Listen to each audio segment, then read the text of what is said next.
Hello friends, आप सभी का स्वागत है आपके अपने यूट्यूब चैनल रॉयल विहार बोर्ड में। आज के इस वीडियो में धातु तथा अधातु से संबंधित इसके काफ़ी ही महत्वपूर्ण 20 ऑब्जेक्टिव प्रश्न हम आपको बताएंगे। और ये जो 20 ऑब्जेक्टिव प्रश्न हैं ये बोर्ड परीक्षाओं में बार बार पूछे जाते हैं, तो प्लीज़ आप लोग एक भी प्रश्न स्किप मत कीजिएगा और वीडियो को शुरू से लेकर अंत तक देखिएगा। और इस 20 ऑब्जेक्टिव प्रश्न में से जो भी प्रश्न आपको याद ना हो तो उसको आप लोग याद कर लीजिएगा, क्योंकि काफ़ी ही महत्वपूर्ण ये 20 ऑब्जेक्टिव प्रश्न हैं। चैनल को सब्सक्राइब नहीं किए हैं तो चैनल को सब्सक्राइब कर लीजिए, साथ में एक बेल आइकन आता है तो बेल आइकन को ऑल पे दबा लीजिएगा, समझ गए, ताकि जब भी क्लास स्टार्ट हो तो आपके पास नोटिफिकेशन पहुंचता रहे। और ये क्लास डेली सुबह 7 बजे और शाम 7 बजे बिल्कुल प्रीमियर के माध्यम से चलाई जाती है, तो आप लोग रोज़ 7 बजे हमसे जुड़कर अपना क्लास कर सकते हैं। और यदि आप लोगों को इसका पीडीएफ चाहिए तो पीडीएफ प्राप्त करने के लिए आप लोग रॉयल विहार बोर्ड का टेलीग्राम ज्वाइन कर लीजिए। टेलीग्राम में जाइएगा, वहाँ पे सर्च कीजिएगा रॉयल विहार बोर्ड, आपको रॉयल विहार बोर्ड का लोगो दिख जाएगा। आप लोग ज्वाइन होकर इसका पीडीएफ बिल्कुल फ्री में प्राप्त कर लीजिएगा, समझ गए। और अन्य वीडियो में जितने भी क्वेश्चंस हैं उनका भी पीडीएफ आपको वहीं पे मिल जाएगा। और ये इसका पार्ट 3 वीडियो है, पार्ट 1 और पार्ट 2 वीडियो नहीं देखे हैं तो जाकर देख लीजिए, डिस्क्रिप्शन में लिंक दे दिया गया है, समझ गए। तो आइए शुरू करते हैं पहले नंबर प्रश्न से। पहला नंबर प्रश्न देख लीजिए क्या कह रहा है। पहला नंबर प्रश्न देख लीजिए क्या कह रहा है कि धातुओं के ऑक्साइड सामान्यतः होते हैं। ऑप्शन नंबर ए है अम्लीय, ऑप्शन नंबर बी है भास्मिक, ऑप्शन नंबर सी है उदासीन और ऑप्शन नंबर डी है उभयधर्मी। तो यहाँ पे आपको बताना है कि धातुओं के ऑक्साइड कैसे होते हैं। तो धातुओं के ऑक्साइड कैसे होते हैं, तो धातुओं के ऑक्साइड भास्मिक होते हैं, समझ गए। इसका right answer option number B हो जाएगा, समझ गए। Option number B is the right answer. चलते हैं अगले प्रश्न की ओर। अगला प्रश्न देख लीजिए क्या कह रहा है कि निम्नलिखित में किस प्रक्रिया द्वारा सल्फाइड अयस्कों का सांद्रण किया जाता है। ऑप्शन नंबर ए है फेन उत्प्लवन, ऑप्शन नंबर बी है द्रवन, ऑप्शन नंबर सी है निक्षालन और ऑप्शन नंबर डी है निस्तापन। तो यहाँ पे आपको बताना है कि किस प्रक्रिया द्वारा सल्फाइड अयस्कों का सांद्रण किया जाता है। तो किस प्रक्रिया के द्वारा किया जाता है, तो फेन प्लवन प्रक्रिया के द्वारा किया जाता है, समझ गए, फेन उत्प्लवन प्रक्रिया के द्वारा। तो इसका राइट आंसर क्या हो जाएगा, ऑप्शन नंबर ए इसका राइट आंसर हो जाएगा, समझ गए। चलते हैं अगले प्रश्न की ओर। अगला प्रश्न देख लीजिए क्या कह रहा है। काफी ही महत्वपूर्ण ये सारे प्रश्न हैं, समझ गए। वीडियो को लाइक कर लीजिएगा, समझ गए, और अपने दोस्तों में वीडियो को शेयर कर लीजिएगा, समझ गए, ताकि आपके दोस्त भी इस वीडियो के लाभ उठा सकेंगे, समझ गए। आपको रोज रोज ये बताना पड़ेगा क्या भाई साहब। तो आप लोग अपने मन से लाइक कर दीजिएगा वीडियो को और अपने दोस्तों में शेयर कर लीजिएगा, समझ गए। आपका इससे फ़ायदा ही होने वाला है, समझ गए, बोर्ड एग्जाम में। देख लीजिए नेक्स्ट क्वेश्चन क्या कह रहा है। नेक्स्ट क्वेश्चन देख लीजिए। उच्च विद्युत धनात्मकता के कारण धातुओं के परमाणु आसानी से बना सकते हैं। ऑप्शन नंबर ए है धनाविष्ट आयन, ऑप्शन नंबर बी है ऋणाविष्ट आयन, ऑप्शन नंबर सी है उदासीन आयन और ऑप्शन नंबर डी है सहसंयोजक बंधन। तो यहाँ पे आपको बताना है कि उच्च विद्युत धनात्मकता के कारण धातुओं के परमाणु आसानी से क्या बना सकते हैं। तो धातुओं के परमाणु आसानी से क्या बना सकते हैं, तो धनाविष्ट आयन बना सकते हैं, समझ गए। इसका राइट आंसर जो है ऑप्शन नंबर ए हो जाएगा। चलते हैं अगले प्रश्न की ओर। अगला प्रश्न देख लीजिए क्या कह रहा है।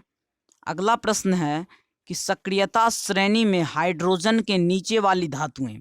ऑप्शन नंबर ए है अम्ल के साथ अभिक्रिया करके H+ आयन बना सकती है, ऑप्शन नंबर बी है अम्ल के साथ अभिक्रिया करके N2 गैस बनाती है, ऑप्शन नंबर सी है साधारण ताप पर जल से अभिक्रिया कर सकती है और ऑप्शन नंबर डी है इनमें कोई नहीं। तो यहाँ पे आपको बताना है कि सक्रियता श्रेणी में हाइड्रोजन के नीचे वाली धातुएं। तो यहाँ पे इसका right answer option number D हो जाएगा, इनमें से कोई नहीं, समझ गए। Option number D is the right answer. चलते हैं अगले प्रश्न की ओर। अगला प्रश्न देख लीजिए क्या कह रहा है कि पोटेशियम की परमाणु संख्या क्या है। मैं आपको बता दिया हूँ पिछले वीडियो में भी कि परमाणु संख्या आप लोग 1 से 30 तक याद कर लीजिए, समझ गए। इससे काफ़ी सारे क्वेश्चंस बनते हैं, लगभग 1-2 क्वेश्चंस तो आपके बोर्ड एग्जाम में पूछे जाते हैं परमाणु संख्या से रिलेटेड, समझ गए। तो यहाँ पे देख लीजिए क्या पूछ रहा है कि पोटेशियम की परमाणु संख्या क्या है। ऑप्शन नंबर ए है 19, ऑप्शन नंबर बी है 20, ऑप्शन नंबर सी है 23 और ऑप्शन नंबर डी है 35। तो यहाँ पे आपको बताना है पोटेशियम की परमाणु संख्या। तो पोटेशियम की परमाणु संख्या कितनी होती है? तो पोटेशियम की परमाणु संख्या 19 होती है। समझ गए? यहाँ पे इसका राइट आंसर क्या हो जाएगा? ऑप्शन नंबर ए। चलते हैं अगले प्रश्न की ओर। अगला प्रश्न देख लीजिए क्या कह रहा है कि कौन सा अधातु विद्युत का सुचालक होता है। ऑप्शन नंबर ए है सल्फर, ऑप्शन नंबर बी है ग्रेफाइट, ऑप्शन नंबर सी है क्लोरीन, ऑप्शन नंबर डी है फास्फोरस। तो यहाँ पे आपको बताना है कि कौन सा अधातु विद्युत का सुचालक होता है। तो कौन सा अधातु विद्युत का सुचालक होता है? तो ग्रेफाइट। इसका right answer option number B हो जाएगा। चलते हैं अगले प्रश्न की ओर। अगला प्रश्न देख लीजिए क्या कह रहा है। काफी ही महत्वपूर्ण ये सारे प्रश्न है, समझ गए? और आपके लिए मैं ये सारे प्रश्न लेके आता हूँ रोज, समझ गए? तो आप लोगों का फर्ज बनता है कि चैनल को सब्सक्राइब कर लें, सर का सपोर्ट करें, समझ गए? और वीडियो को लाइक कर दीजिएगा, समझ गए? और अपने दोस्तों में वीडियो को शेयर कर लीजिएगा, समझ गए? बार बार मुझे बोलना ना पड़े, इसलिए आप लोग खुद से ही कर लीजिएगा, समझ गए? तो देख लीजिए ये प्रश्न हमारा क्या कह रहा है कि पारे का अयस्क है। यहाँ पे आपको बताना है कि पारे का अयस्क क्या है। ऑप्शन नंबर ए है बॉक्साइट, ऑप्शन नंबर बी है हेमाटाइट, ऑप्शन नंबर सी है मैग्नेटाइट और ऑप्शन नंबर डी है सिनेबार। तो यहाँ पे आपको बताना है कि पारे का अयस्क कौन सा है। तो पारे का अयस्क कौन है? तो सिनेबार है, समझ गए? इसका राइट आंसर क्या हो जाएगा? ऑप्शन नंबर डी हो जाएगा। चलते हैं अगले प्रश्न की ओर। अगला प्रश्न देख लीजिए क्या कह रहा है। अगला प्रश्न है कि सोडियम की संयोजकता क्या है।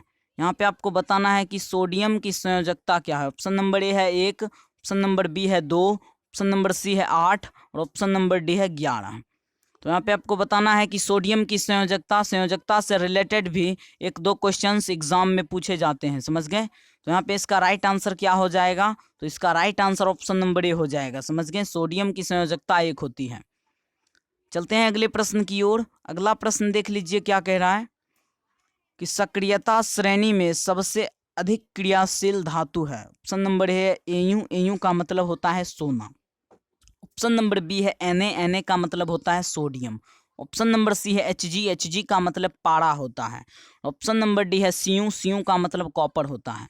तो यहाँ पे आपको बताना है कि सक्रियता श्रेणी में सबसे अधिक क्रियाशील धातु। तो सबसे अधिक क्रियाशील धातु कौन सा है? तो सोडियम है, समझ गए? इसका right answer option number B हो जाएगा। चलते हैं अगले प्रश्न की ओर। अगला प्रश्न देख लीजिए क्या कह रहा है। काफ़ी ही महत्वपूर्ण ये सारे प्रश्न हैं और बोर्ड एग्जाम में पूछे जाने के बहुत ज़्यादा चांसेस हैं, समझ गए? तो देख लीजिए ये प्रश्न हमारा क्या कह रहा है कि इलेक्ट्रॉन के स्थानांतरण से बने यौगिक कहलाते हैं। ऑप्शन नंबर ए है सहसंयोजी, ऑप्शन नंबर बी है वैद्युत संयोजी, ऑप्शन नंबर सी है कार्बनिक और ऑप्शन नंबर डी है इनमें से कोई नहीं। तो यहाँ पे आपको बताना है कि इलेक्ट्रॉन के स्थानांतरण से बने यौगिक क्या कहलाते हैं। तो सहसंयोजी यौगिक कहलाते हैं, समझ गए? इसका राइट आंसर हो जाएगा ऑप्शन नंबर ए। चलते हैं अगले प्रश्न की ओर। अगला प्रश्न देख लीजिए क्या कह रहा है कि वायुमंडल में कार्बन डाइऑक्साइड गैस की उपस्थिति है। ऑप्शन नंबर ए है 0.01%, ऑप्शन नंबर बी है 0.05%, ऑप्शन नंबर सी है 0.03% और ऑप्शन नंबर डी है 0.02%। तो यहाँ पे आपको बताना है कि कार्बन डाइऑक्साइड गैस की उपस्थिति वायुमंडल में कितना प्रतिशत होता है। तो 0.03% होता है, समझ गए? इसका right answer option number C हो जाएगा, समझ गए? चलते हैं अगले प्रश्न की ओर। अगला प्रश्न देख लीजिए क्या कह रहा है। अगला प्रश्न है कि स्टेनलेस स्टील मिश्र धातु है। ऑप्शन नंबर ए है लोहा का, ऑप्शन नंबर बी है तांबा का, ऑप्शन नंबर सी है एल्यूमिनियम का और ऑप्शन नंबर डी है टीन का। तो यहाँ पे आपको बताना है कि स्टेनलेस स्टील किसका मिश्र धातु है। तो यहाँ पे आपका राइट आंसर क्या हो जाएगा? तो right answer option number D हो जाएगा, समझ गए? Option number D is the right answer. चलते हैं अगले प्रश्न की ओर। अगला प्रश्न देख लीजिए क्या कह रहा है। काफी महत्वपूर्ण ये सारे प्रश्न है, समझ गए? देख लीजिए नेक्स्ट प्रश्न क्या कह रहा है कि जब सोडियम हाइड्रोक्साइड जिंक से अभिक्रिया करता है तो कौन सा उत्पाद बनता है। ऑप्शन नंबर ए देख लीजिए Na2ZnO plus H2, option number B है NaZnO2 plus H2, option number सी है NaOZn2 प्लस H2 और ऑप्शन नंबर डी है Na2ZnO2 प्लस H2। तो तो यहाँ पे आपको बताना है कि जब सोडियम हाइड्रोक्साइड जिंक से अभिक्रिया करता है तो कौन सा उत्पाद बनता है। तो कौन सा उत्पाद बनता है, तो Na2ZnO2 + H2। इसका right answer option number D हो जाएगा। समझ गए, option number D is the right answer. चलते हैं अगले प्रश्न की ओर। अगला प्रश्न देख लीजिए क्या कह रहा है कि बॉक्साइट किस धातु का अयस्क है। ऑप्शन नंबर ए है मैग्नीशियम, ऑप्शन नंबर ए क्या है मैग्नीशियम, ऑप्शन नंबर बी क्या है सोडियम, ऑप्शन नंबर सी है एल्यूमिनियम और ऑप्शन नंबर डी है बेरियम। तो यहाँ पे आपको बताना है कि बॉक्साइट किस धातु का अयस्क है। तो बॉक्साइट जो है वो एल्यूमिनियम का अयस्क है। समझ गए, इसका right answer option number C हो जाएगा। चलते हैं अगले प्रश्न की ओर। अगला प्रश्न देख लीजिए क्या कह रहा है कि केरोसिन में डुबाकर किस धातु को रखा जाता है। ऑप्शन नंबर ए है सोडियम, ऑप्शन नंबर बी है पोटेशियम, ऑप्शन नंबर सी है मैग्नीशियम और ऑप्शन नंबर डी है एल्यूमिनियम। यहाँ पे आपको बताना है कि केरोसिन में डुबाकर किस धातु को रखा जाता है। तो केरोसिन में डुबाकर किस धातु को रखा जाता है, तो सोडियम धातु को। समझ गए, इसका राइट आंसर ऑप्शन नंबर ए हो जाएगा। और चाकू से भी इसी धातु को काटा जा सकता है। समझ गए, तो आप लोग इन सभी को याद कर लीजिएगा। समझ गए, काफ़ी महत्वपूर्ण ये सारे प्रश्न हैं।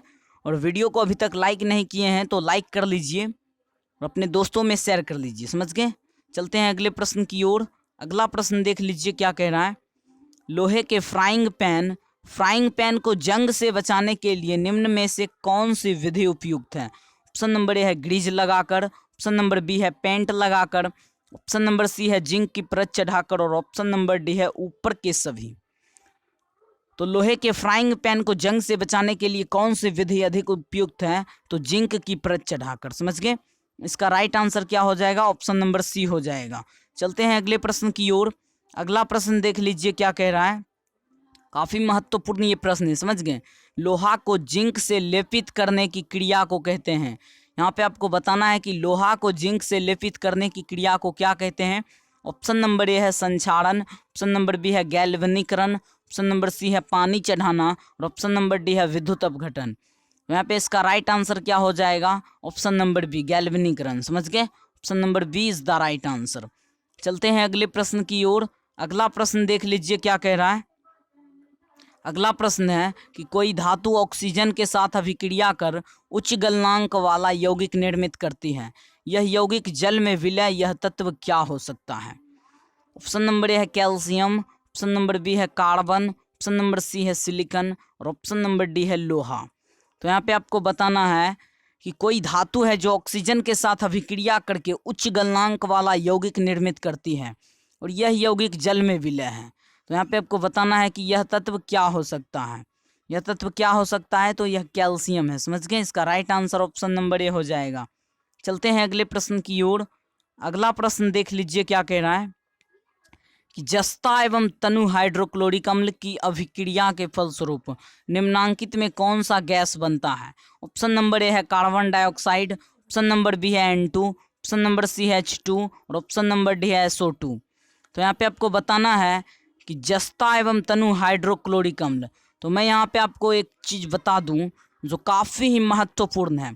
मैं आपको इससे पिछले लेक्चर में, पिछले वीडियो में आपको बताया था कि जस्ता जो है अम्ल या क्षार से अभिक्रिया करके हाइड्रोजन गैस उत्पन्न करता है। समझ गए, जस्ता या वो अम्ल से अभिक्रिया करे या क्षार से, तो वो हर हालत में कौन सा गैस उत्पन्न करेगा, तो वो हाइड्रोजन गैस उत्पन्न करेगा। समझ गए, तो यहाँ पे वही बात है, हाइड्रोक्लोरिक अम्ल है।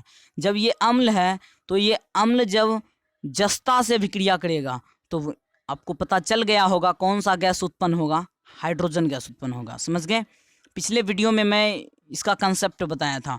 यहाँ पे यदि कोई क्षारक विलयन रहता, क्षारक भी अभिक्रिया यदि जस्ता से करेगा अभिक्रिया, तो हर हालत में हाइड्रोजन गैस ही उत्पन्न करेगा। समझ गए, तो यहाँ पे इसका राइट आंसर क्या हो जाएगा, ऑप्शन नंबर सी हाइड्रोजन। चलते हैं अगले प्रश्न की ओर। इन चीज़ों को आप लोग नोट कर लीजिएगा, काफ़ी महत्वपूर्ण कॉन्सेप्ट है। समझ गए, चलते हैं अगले प्रश्न की ओर। अगला प्रश्न देख लीजिए क्या कह रहा है कि लाल तप्त आयरन पर जलवाष्प प्रवाहित करने पर कौन सा यौगिक प्राप्त होता है। ऑप्शन नंबर ए है FeO, ऑप्शन नंबर बी है Fe2O3, ऑप्शन नंबर सी है Fe3O4 और ऑप्शन नंबर डी है FeS। तो यहाँ पे आपको बताना है कि लाल तप्त आयरन पर जलवाष्प प्रवाहित करने पर कौन सा यौगिक निर्मित होता है, प्राप्त होता है? तो इसका राइट आंसर क्या हो जाएगा? Option number C Fe3O4। समझ गए? चलते हैं अगले प्रश्न की ओर। अगला प्रश्न देख लीजिए क्या कह रहा है कि अधातुओं के ऑक्साइड होते हैं। ऑप्शन नंबर ए है अम्लीय, ऑप्शन नंबर बी है क्षारकीय, ऑप्शन नंबर सी है उदासीन और ऑप्शन नंबर डी है कोई नहीं। तो यहाँ पे आपको बताना है कि अधातु के ऑक्साइड कैसे होते हैं। तो अधातु के ऑक्साइड अम्लीय होते हैं। समझ गए? इसका राइट आंसर ऑप्शन नंबर ए हो जाएगा। समझ गए? सो आज का टोटल प्रश्न हमारा क्लियर हो गया है। तो यदि आप लोगों को वीडियो अच्छा लगा तो वीडियो को लाइक कर दीजिएगा और अपने दोस्तों में वीडियो को शेयर कर दीजिए। समझ गए? अभी तक आप लोग इस चैनल से ज्वाइन नहीं हुए हैं तो इस चैनल से ज्वाइन हो जाइए। इसके लिए आपको एक छोटा सा काम करना पड़ेगा।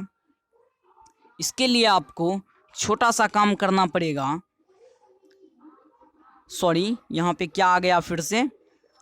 तो आज का जो टोटल प्रश्न है वो हमारा क्लियर हो गया। समझ गए? तो आज के लिए इतना ही था। मिलते हैं नेक्स्ट वीडियो में, तब तक के लिए धन्यवाद।